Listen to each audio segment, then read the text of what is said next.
Economics, Chapter 2, Sectors of Indian Economy. In the previous chapter, we have learned about development, income, and different goals of the people, public facilities, and sustainable development.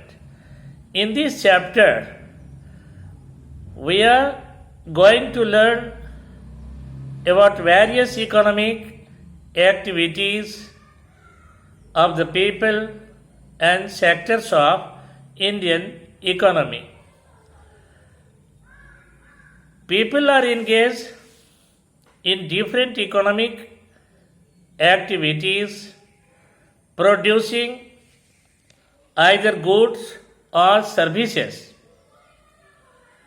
When we group them on the basis of similar economic activities, it is called sectors.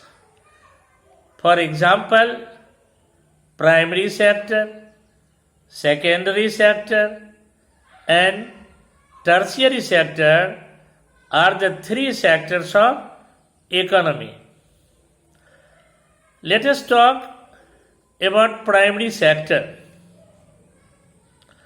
In primary sector, goods are produced by exploiting the natural resources. It is called primary because it forms the base for all other products that we subsequently make. Primary sector is also called agriculture and related sectors because most of the natural products we get are from agriculture, dairy, fishing, and forestry, etc. Next, secondary sector. In secondary sector, natural products are changed into other different forms through ways of manufacturing. It is also called industrial sector because it is related to different kinds of industrial activities. For example, using sugarcane as raw material, we make sugar or gur. Sugarcane is natural things and gur and the sugar made by some process of industries.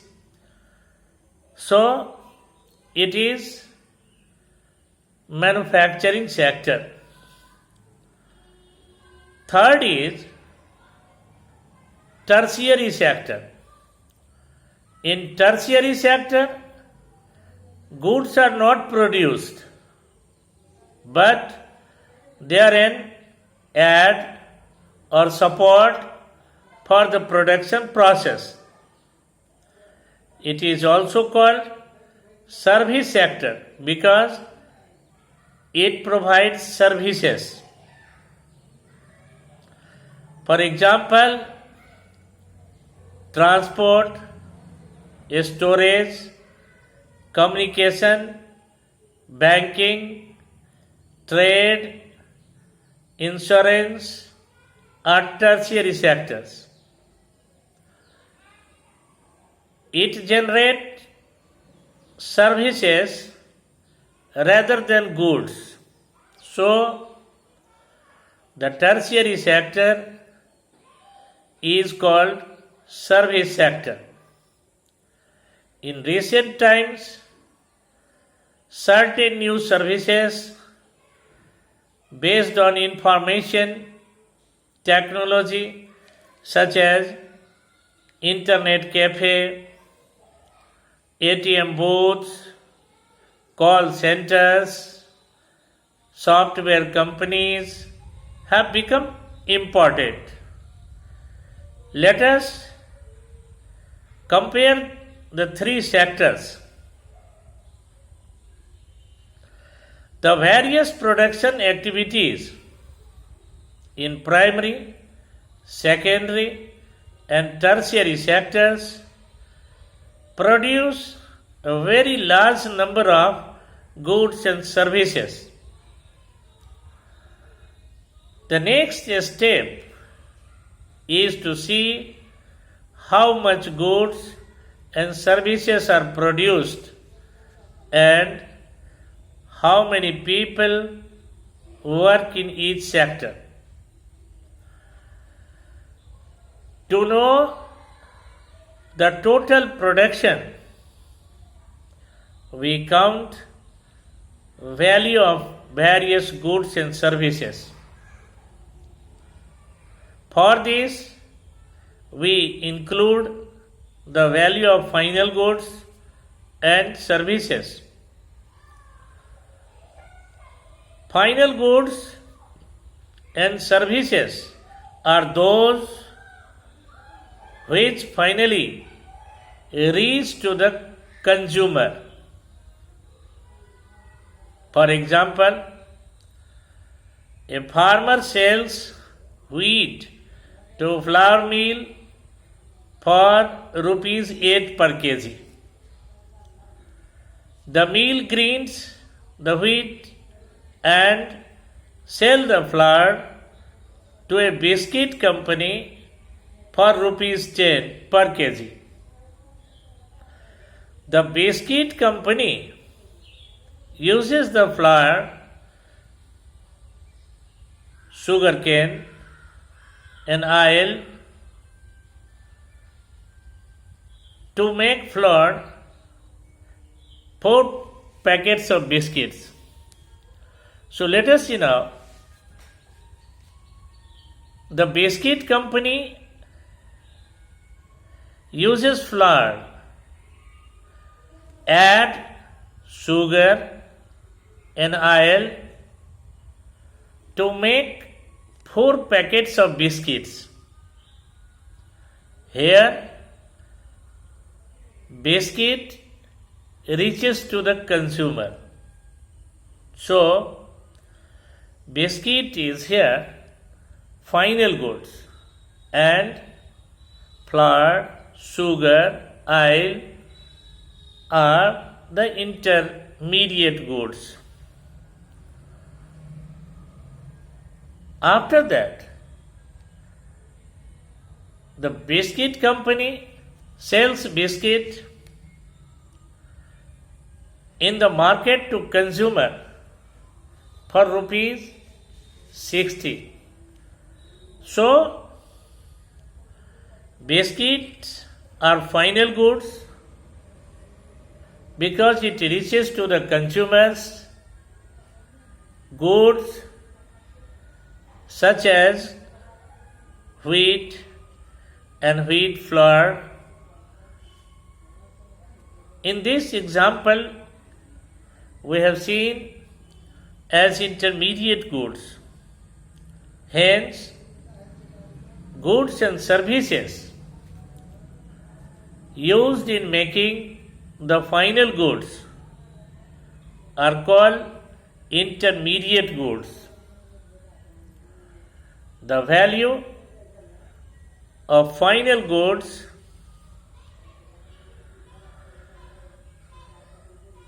already includes the value of all the intermediate goods.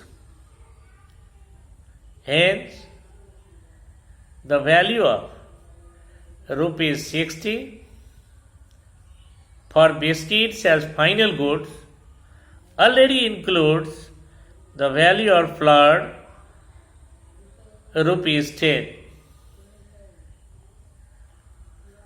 Let us see now what is total production. The value of final goods and services produced in each sector during a particular year provides the total production of the sector for that year. Now let us see what is GDP. The full form of GDP is Gross Domestic Product. It is the total value of all the final goods and services produced in the three sectors in a particular year within the country. GDP shows the largeness of the economy. In calculating or measuring GDP,